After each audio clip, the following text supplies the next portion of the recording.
If you're looking to add a little pizzazz to your next project, why not add some fringe? These are two little examples here. I purchased this purse, this is suede, and I made this one, and this is felt. Very simple because you don't have to finish the edges. So start with your bag and cut strips that are the same width as your bag. So these are all the same width, and then however long you want your fringe. That's totally up to you. Then you're going to take your piece here, and I'm going to draw one line that's 1/2 of an inch from the edge. I like to use chalk because I can either just brush it off, or if you have the kind that you can iron off, that's great too. So there's my line. I'm going to stitch above that to attach it to the bag. And now I'm just going to give myself little markings however wide you want the fringe, okay?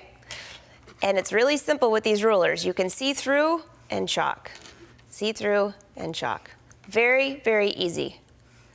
And you're going to do that all the way down.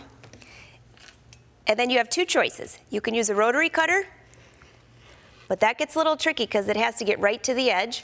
Or you can grab really sharp scissors and just trim all the way to the edge. Very simple.